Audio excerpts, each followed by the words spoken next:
ನಾನಿವತ್ತು ಕೆಲವು ವಿಷಯದ ಬಗ್ಗೆ ಹೇಳ್ತಾ ಇದ್ದೀನಿ. ಏನಪ್ಪ ವಿಷಯ ಅಂತಂದ್ರೆ ಗರ್ಭ ಸಂಸ್ಕಾರ. ಪುರಾತನದಿಂದ ಗರ್ಭ ಸಂಸ್ಕಾರದ ಬಗ್ಗೆ ಹೇಳಿದ್ದಾರೆ. ಇತ್ತೀಚಿನ ನಮ್ಮ ಕಾಲದಲ್ಲಿ ಇದು ಗರ್ಭ ಸಂಸ್ಕಾರದ ಬಗ್ಗೆ ಗೊತ್ತಿಲ್ಲ ಯಾರಿಗೂ ಅಷ್ಟು. ನಿಮ್ಗೆಲ್ಲ ಗೊತ್ತಿರ್ಬೋದು, ಕುರುಕ್ಷೇತ್ರದಲ್ಲಿ ಅಭಿಮನ್ಯು ಚಕ್ರವ್ಯೂಹ ಭೇದಿಸಿದ್ದು. ಅವ್ರ ತಾಯಿ ಸುಭದ್ರೆ ಗರ್ಭದಲ್ಲಿ ಇರ್ಬೇಕಾದ್ರೇನೆ ಅರ್ಜುನನು ಚಕ್ರವ್ಯೂಹನ ಹೇಗೆ ಭೇದಿಸೋದು ಅಂತ ಹೇಳ್ತಾ ಇರ್ತಾರೆ. ಈ ಒಂದ್ ಕಥೆನ ಕೇಳ್ತಾ ಕೇಳ್ತಾ ಸುಭದ್ರೆ ಮಲಗ್ಬಿಡ್ತಾರೆ.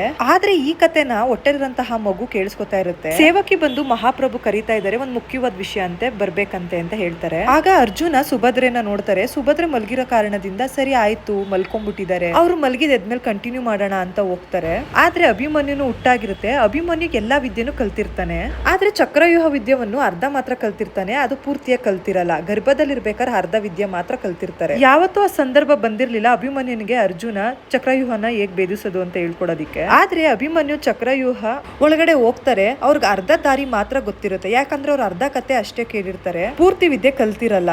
ಹಂಗಾಗಿ ಅವ್ರು ಅರ್ಧದಲ್ಲೇ ಹೋಗಿ ಶತ್ರುಗಳ ಇದರಿಂದ ಸಾಯ್ಬೇಕಾಗುತ್ತೆ. ಇದೇನಪ್ಪಾ ವಿಷಯ ಅಂತಂದ್ರೆ ಗರ್ಭದಲ್ಲಿ ಇರ್ಬೇಕಾದ್ರೆ ನಾವ್ ಯಾವ ತರ ತಾಯಿಯಂದಿರು ನಡ್ಕೊಂತೀವಿ ಆ ತರ ಬುದ್ಧಿ ಮಕ್ಳಿಗೆ ಬರುತ್ತೆ. ಸುತ್ತಮುತ್ತ ಇರೋ ಜನ ಹೇಗ್ ನೋಡ್ಕೋತಾರೆ ಅಂತ ಕೂಡ ಮಗು ಗೊತ್ತಾಗುತ್ತೆ. ಪಾರ್ಟ್ 2 ವಿಡಿಯೋಗೆ ವೇಟ್ ಮಾಡಿ.